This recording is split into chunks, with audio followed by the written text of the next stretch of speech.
y'all. This Nunu. I apologize for going live on Rika. I ain't had no business doing all that. My page been blocked, so that's why I'm going live. Yes, I know I was wrong. I ain't have no business going off like that, but... See right there. See right there. Everybody want to be famous. I'm going to make you famous. Yes. What? I am sorry, y'all. Man, you think I'm worried about the police right now? Huh? You think I'm worried about the police right now? No. Tell you, I don't give a about no police, you heard? Mm-hmm.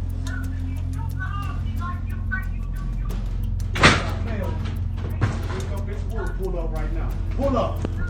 What you just saw was the horrific moment 27-year-old Renita Williams was brutally murdered in her home by her ex-boyfriend, 36-year-old Jonathan Robinson. Before he murdered her, Jonathan forced Renita to go live on Facebook and apologize for arguing with his current girlfriend. And while she was still on that live stream doing as Jonathan had asked, the monster unleashed hell on the innocent women as her many followers watched in shock. This Nunu, I'm blocked off my page, so I had to go out live on Morse phone.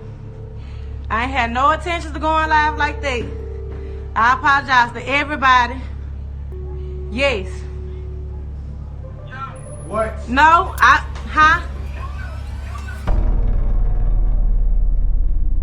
Renita's life before the storm.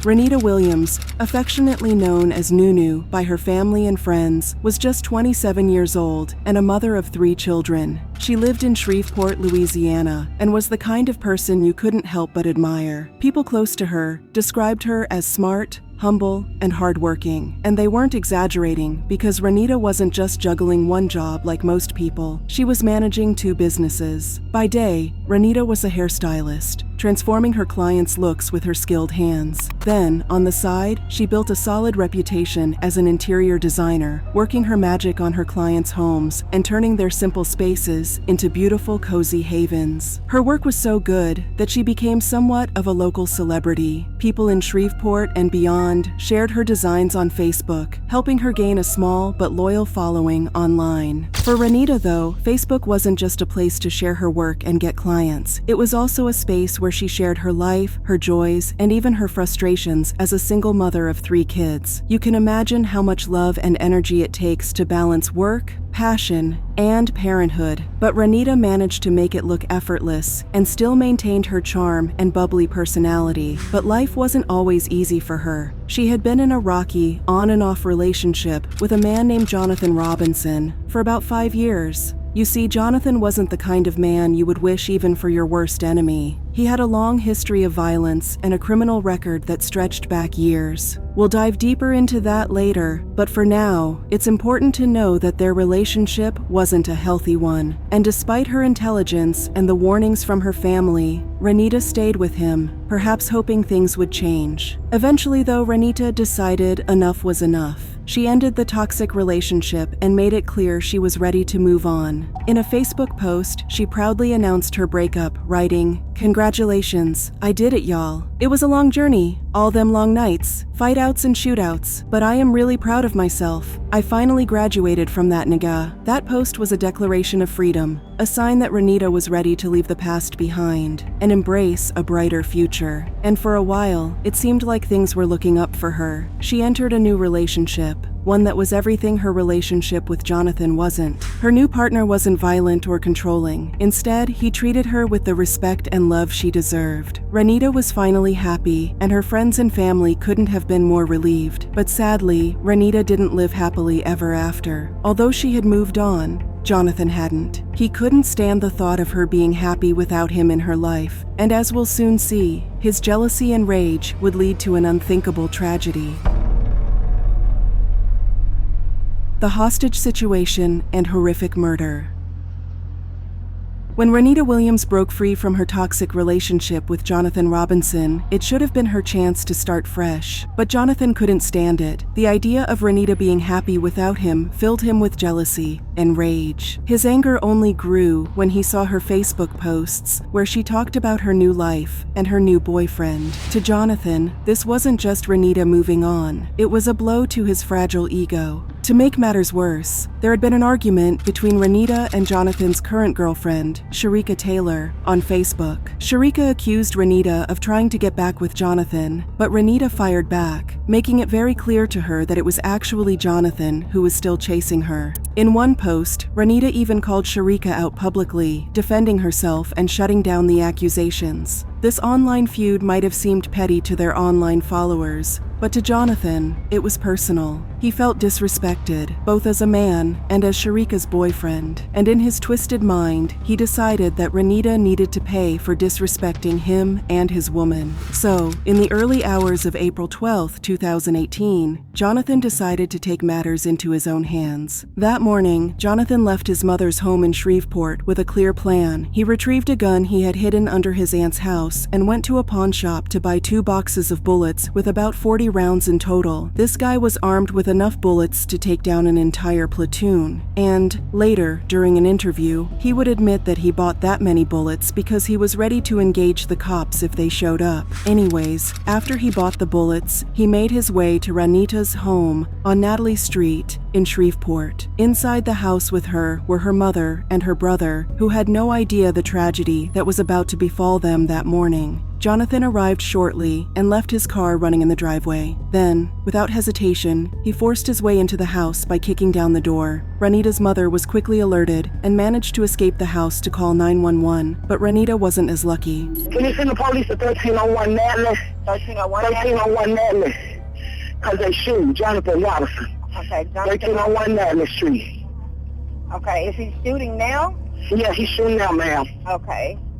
All Can you right. tell me what he's wearing? Hold on. Can you tell me what he's wearing? Yeah. Hello? Yeah. Can you tell me what? Ma'am, I can't tell what he got on. Okay, yeah. Can you see him right now? The officers need to know when they pull up who he is. He's in a car. Okay, what kind of He's vehicle? in a little brown car. The car's still in the driveway. Okay, who is he shooting at? He's shooting at my daughter. Okay. Okay, is everybody safe inside of the residence? No, ma'am. Okay, My daughter in there. where's your daughter at? While her mother was trying to get help, Jonathan cornered Renita and held her hostage at gunpoint. Then in that terrifying moment, he instructed her to go live on Facebook and publicly apologize to his girlfriend, Sharika Taylor. But Renita couldn't go live because her account was temporarily suspended. But to do what Jonathan wanted and make peace reign, she had to use her brother's phone to start the live stream. As the camera began rolling, Renita did her best to stay calm. She apologized repeatedly, trying to get Jonathan to calm down. Hey y'all, this Nunu. I apologize for going live on Rika. I ain't had no business doing all that. My page been blocked, so that's why I'm going live. All the while, Jonathan could be seen pacing in the background, holding a long-barreled rifle and making chilling threats. Even while knowing that the cops were on their way, Jonathan displayed a chilling lack of regard for their presence. He even made it clear he didn't care if the cops were outside. Yeah. Man, you think I'm worried about the police right now? Huh? You think I'm worried about the police right now? No. Telling you, I don't give a about no police, you heard? Mm-hmm.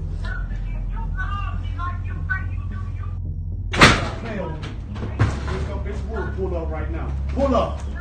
Meanwhile, Renita kept on pleading for Jonathan to stop, but all her words fell on deaf ears. Then, in an act of unimaginable cruelty, Jonathan opened fire. Multiple bullets caught Renita in the leg, torso, and upper body. The live stream captured the horrific moment as the phone fell off her hand while she collapsed to the ground.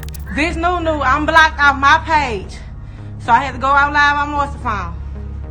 I ain't had no intentions of going live like that. I apologize to everybody. Yes. What? No, huh?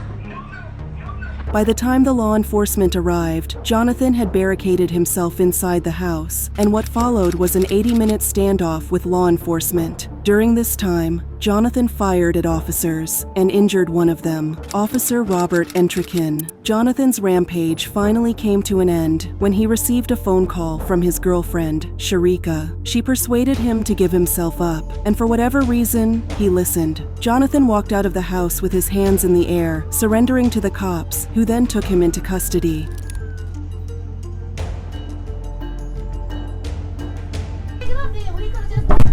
Good. To the detective office, the top block, and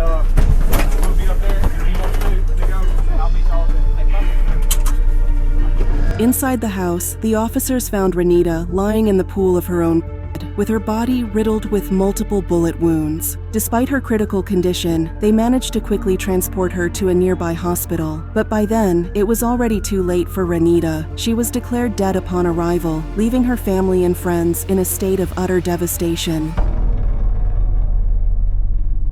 The career criminal boyfriend and murderer.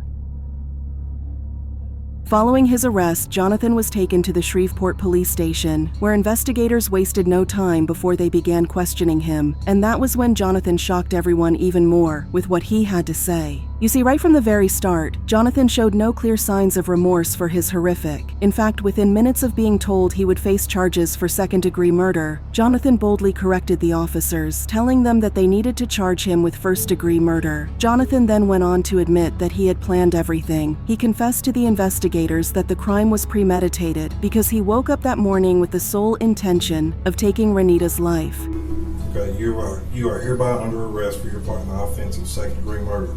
I hereby notify you have the right to remain silent. You're not required to make any statement unless you want to do so voluntarily. Anything you say shall be used against you in a court of law. And I think I need to be charged with first degree. Why? Because I planned it, I knew what I was finna do. He gave investigators a step-by-step account of his actions that day, laying out a timeline that only made the tragedy even harder to comprehend. He explained how he retrieved the rifle he had hidden under his aunt's house and purchased 2 boxes of bullets from a local pawn shop. When asked why he bought so many, Jonathan's response was as terrifying as it was matter of fact. "Because I wanted to have a shootout with the police," he said. Before heading to Renita's house, Jonathan went to a casino. He claimed he needed to clear his mind before carrying out his deadly plan. So, after he gambled for a while, he then left and drove straight to Renita's home, where he unleashed hell on the family. To go live and tell her, apologize to her. Apologize to who? My girl. Okay. I told her apologize to her. You always want a crowd, a fucking audience. You always want to be famous. Now, famous. Tell everybody you're sorry. Each detail he provided inside that interview room painted a picture of a man who was not only violent, but entirely devoid of empathy. Even so, Jonathan's lack of remorse extended to his behavior in jail. While being held at the Shreveport City Jail, he continued his pattern of violence and destruction. Reports say he broke a water pipe in his cell and also ripped a phone off the wall. Eventually, he was transferred to the Caddo Correctional Center, where he awaited trial. Now you need to understand that Jonathan was no stranger to the criminal justice system, though. In fact, his criminal record stretched all the way back to his teenage years. On his 18th birthday in 2000, Jonathan pleaded guilty to robbery and was sentenced to 3 years in prison. But even this prison time didn't seem to have any effect on him. He was out on parole after just 2 years, and before long, he was back to his old ways. In 2003, Jonathan was involved in a drive-by shooting that left a man seriously injured. The victim survived, but his leg was so damaged it changed his life forever. But despite the gravity of the crime, the charges against Jonathan were dismissed because the prosecutors claimed they didn't have a strong enough case. It seemed like luck was on Jonathan's side, or at least the justice system wasn't doing enough to hold him accountable for his crimes, which gave him the grounds to commit more crimes. Just 8 months after the drive-by shooting, Jonathan was arrested again for firing at another man in the leg. This time, instead of facing serious consequences, he managed to plea bargain the charges down to a lesser battery charge. He ended up serving 7 years in prison, but once again, it didn't stop him. The moment he was released, he went right back to his violent ways. Between 2014 and 2015, Jonathan's rap sheet grew longer. He faced charges of narcotics possession, robbery, and domestic abuse. Yet, in most of these cases, he either wasn't prosecuted or the charges were dismissed for lack of evidence. 6 months after Renita Williams gunned down in her own home, loved ones and friends are still trying to make sense of the tragedy. Meanwhile, her alleged killer, Jonathan Robinson, faces first-degree murder. But with a long and violent criminal past, KSLA Chief Investigative Reporter Stacey Cameron tells us some people are asking why Robinson was out of prison and free in the first place. In the wake of the horror and the heartache of April 12, 2018, The day Renita Williams, a mother of 3 small children, was shot and killed, her murder streamed live on Facebook. A portrait of her suspected killer, Jonathan Robinson, quickly emerged. According to court records, he's a violent felon who served more than 10 years in prison for aggravated battery and robbery. But as I examined his rap sheet, a criminal history spanning 19 years, one case stood out. But one particular incident in 2015 stands out. In this very incident, Jonathan assaulted one of his ex-girlfriends by forcing her into a residence and locking the two of them inside until law enforcement came to the girl's rescue. As officers surrounded the house, Jonathan threatened to open fire at them if they came any closer. The situation escalated very quickly, and it took the cops chasing Jonathan not once, but 4 times before they were finally able to subdue him and take him into custody. Now, you'd think something like that would lead to serious consequences, right? Well, you'd be wrong if you think so, because Jonathan was somehow released and got back on the streets in no time. This pattern of getting arrested, serving short sentences, and then committing more crimes became Jonathan's way of life. He was the kind of man who seemed incapable of change. What made it even worse was his attitude. Jonathan didn't just commit crimes. He carried himself with a sense of arrogance, as though he was untouchable. And for many years, it seemed like he was. He always got away with all his violent crimes, including Renita. For the 5 years they were together, their relationship was anything but peaceful. Jonathan was controlling, manipulative, and most of all, abusive. According to Renita's cousin Trina, there were multiple incidents where Jonathan's violence toward Renita required police intervention. Yet like so many survivors of domestic abuse, Renita kept on forgiving him, hoping he would change. Renita's family couldn't understand why she stayed with him. They saw all the red flags, his criminal past, his violent behavior, and the way he treated her like trash. To make matters worse, Jonathan wasn't even faithful. He was openly seeing other women, and sometimes he would disappear for days or even weeks to be with them. So why did Renita stay? It's hard to say for sure. Maybe she believed he would change. Maybe she wanted a father figure for her 3 kids. Or maybe like many survivors of abuse, she felt trapped, unable to find a way out. Whatever the reason, it's clear that Jonathan's hold on her wasn't just physical, it was emotional too. Eventually though, Renita reached her breaking point. She ended the toxic relationship and found the courage to walk away. Unfortunately, that was when tragedy struck, as Jonathan took her life in the most horrific way possible. Legal proceedings and sentencing. When Jonathan Robinson finally stood before the court to face murder charges, it marked the end of a horrifying chapter in Renita Williams' story. With the overwhelming evidence against Jonathan, the prosecutors were very confident they would get a conviction if they pursued the ultimate sentence. But rather than prolong the inevitable, Jonathan took a plea deal for first-degree murder, sparing himself the potential death penalty in exchange for life in prison, without parole, for the murder of Renita Williams. But that wasn't all. Jonathan also faced 7 counts of attempted murder, 1 for each police officer he fired at during the 80-minute standoff. For these charges, the court handed him an additional 100 years in prison. Together, these sentences ensured that Jonathan Robinson would never walk free again. For Renita's family, this was a step toward closure, even though nothing could ever bring Renita back. Her mother, Anita Williams, had the courage to face Jonathan and listen to his apology, which came as a surprise to many. In a tearful exchange, Jonathan told Anita, "I'm so sorry I did what I did." He admitted to the pain he caused and expressed regret for taking Renita's life. According to Anita, he had sent several letters of apology to her from behind bars, but this was the first time he addressed her face to face. And showing remarkable strength, Anita responded with forgiveness. See, every time he reached out to me, I never let no one know. This wasn't the first time he apologized to me. It's about the 3rd time with letters and writing. I just never let no one know what was going on with me. From this time on, it was just private. Whatever went on, it was private between me and my family. Yes, he did reach out, and I forgive him. I forgive him, but I never will forget. Thank you. Thank you. For Anita, this forgiveness wasn't just about Jonathan. It was more about finding peace within herself and her family. No, I'm glad justice has been served. Everything is gone. Everything is okay. So I feel a lot better now. Now I can rest. Now me and my family can go on with our life, you know. It's over with. It's no more. So it's nothing else to talk. The decision has been made between us and everybody else. So we feel a lot better. It hurts me. It hurts me so bad. By killing Jonathan, it's not going to bring Renita back. None whatsoever. So decision has been made, and that's what it is.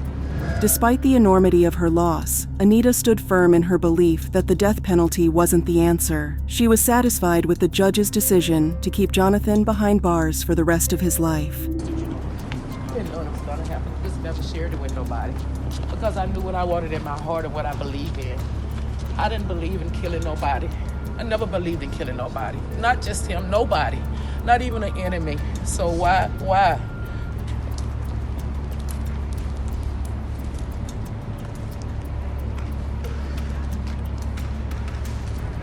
As you would imagine, this tragedy was especially hard for Renita's children. Her youngest child, who was barely old enough to understand anything at the time of her mother's death, would now have to grow up hearing stories about the horrific circumstances surrounding their mother's death. And this is the kind of trauma no child should ever have to go through. But thankfully, Renita's family has vowed to be there for them and support them every step of the way.